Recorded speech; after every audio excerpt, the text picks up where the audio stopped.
پاکستان اور سعودی عرب کے درمیان دفاعی معاہدہ تو ہو گیا، لیکن اس دفاعی معاہدے کے تحت سعودی عرب میں کتنے پاکستانی فوجی تعینات کیے جائیں گے؟ ایئر بیسز کہاں کہاں اور کن شہروں میں بنائی جائیں گی؟ کتنی میزائل رجمنٹس قائم کی جائیں گی؟ کون سا فضائی دفاعی نظام نصب کیا جائے گا؟ اور یہ سارا منصوبہ کتنے عرصے میں مکمل ہوگا؟ آئیے ان سارے سوالات کے جوابات جاننے کی کوشش کرتے ہیں۔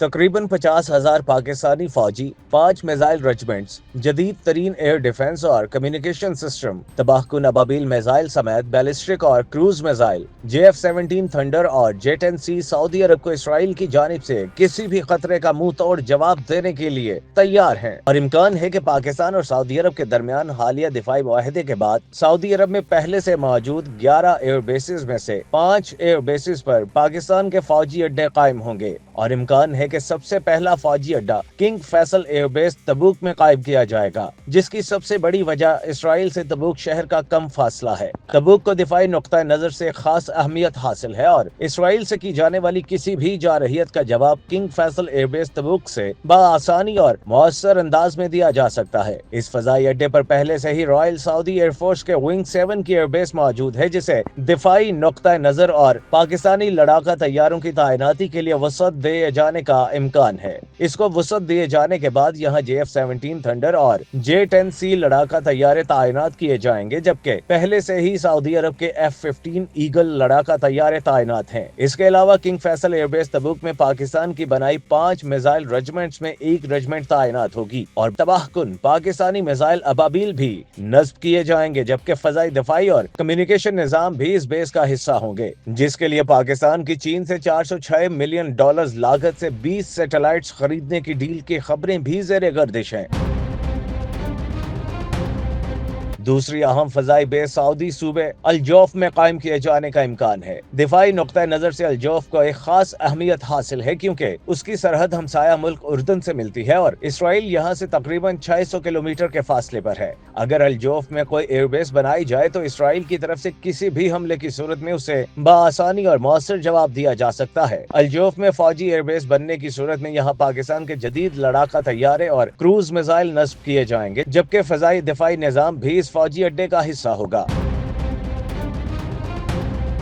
اسرائیل کی جانب سعودی عرب کی شمال مغربی سرحدی فضاؤں کو محفوظ بنانے کے بعد مشرقی، مغربی اور جنوبی سرحدوں کو محفوظ بنانے کے لیے بھی اقدامات اٹھائے جائیں گے۔ اس مقصد کے لیے مشرقی سرحد پر خلیج فارس کے کنارے دمام کے قریب کنگ عبدالعزیز ایئر بیس دھران، مغربی سرحد پر ریڈ سی کے کنارے پرنس عبداللہ ایئر بیس، جدہ اور یمن سے ملنے والی جنوبی سرحد کے قریب خمیس مشیط ایئر بیس کا انتخاب کیا جا سکتا ہے۔ ان تینوں ایئر بیسز پر پاکستانی لڑاکا طیارے، جدید اور تباہ کن میزائلز اور فضائی دفاعی نظام نصب ہوں گے، جبکہ امکان ہے کہ سعودی دفاع کے لیے مزید نئی ایئر بیسز بھی بنائی جائیں گی۔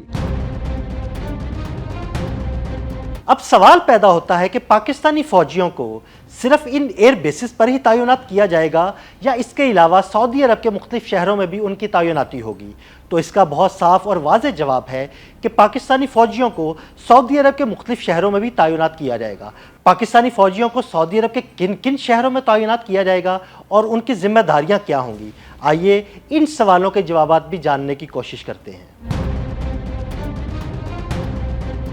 ایئر بیسز پر پاکستانی فوجیوں کی تعیناتی کے علاوہ سعودی عرب کے اہم اور بڑے شہروں مکہ مکرمہ، مدینہ منورہ، دارالحکومت ریاض اور جدہ میں بھی پاکستانی فوجیوں کو تعینات کیا جائے گا، جس کے بعد مکہ اور مدینہ منورہ کے دفاع کی ذمہ داری مکمل طور پر صرف پاکستانی افواج کی ہوگی۔ پاکستانی فوجی حرم پاک اور روضہ رسول صلی اللہ علیہ وآلہ وسلم کے مکمل دفاع کے لیے ہر وقت تعینات رہیں گے۔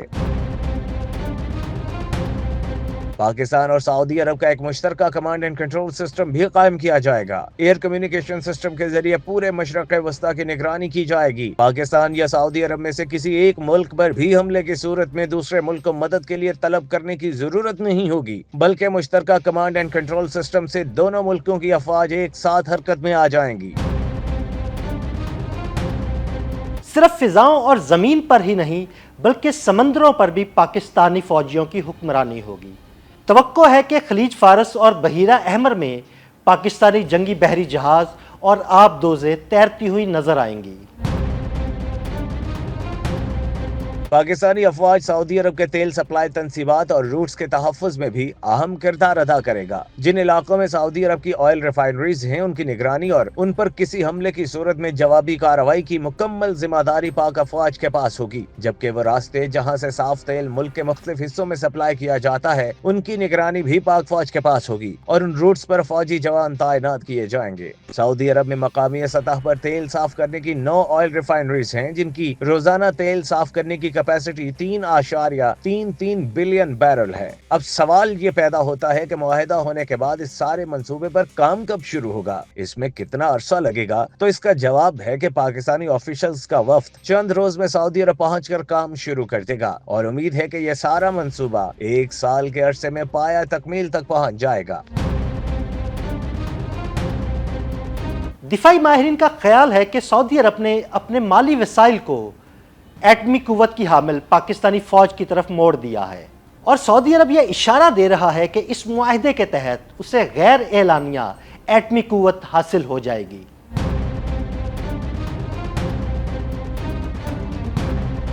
تقریباً 50,000 پاکستانی فوجی، 5 میزائل رجمنٹس، جدید ترین ایئر ڈیفنس اور کمیونیکیشن سسٹم، تباہ کن ابابیل میزائل سمیت بیلسٹک اور کروز میزائل، JF-17 تھنڈر اور J-10C سعودی عرب کو اسرائیل کی جانب سے کسی بھی خطرے کا منہ توڑ جواب دینے کے لیے تیار ہیں، اور امکان ہے کہ پاکستان اور سعودی عرب کے درمیان حالیہ دفاعی معاہدے کے بعد سعودی عرب میں پہلے سے موجود 11 ایئر بیسز میں سے 5 ایئر بیسز پر پاکستان کے فوجی اڈے قائم ہوں گے، اور امکان ہے کہ سب سے پہلا فوجی اڈا کنگ فیصل ایئر بیس تبوک میں قائم کیا جائے گا، جس کی سب سے بڑی وجہ اسرائیل سے تبوک شہر کا کم فاصلہ ہے۔ تبوک کو دفاعی نقطہ نظر سے خاص اہمیت حاصل ہے اور اسرائیل سے کی جانے والی کسی بھی جارحیت کا جواب کنگ فیصل ایئر بیس تبوک سے بآسانی اور مؤثر انداز میں دیا جا سکتا ہے۔ اس فضائی اڈے پر پہلے سے ہی رائل سعودی ایئر فورس کے ونگ 7 کی ایئر بیس موجود ہے، جسے دفاعی نقطہ نظر اور پاکستانی لڑاکا طیاروں کی تعیناتی کے لیے وسعت دیے جانے کا امکان ہے۔ اس کو وسعت دیے جانے کے بعد یہاں JF-17 تھنڈر اور J-10C لڑاکا طیارے تعینات کیے جائیں گے، جبکہ پہلے سے ہی سعودی عرب کے F-15 ایگل لڑاکا طیارے تعینات ہیں۔ اس کے علاوہ کنگ فیصل ایئر بیس تبوک میں پاکستان کی بنائی 5 میزائل رجمنٹس میں 1 رجمنٹ تعینات ہوگی، اور تباہ کن پاکستانی میزائل ابابیل بھی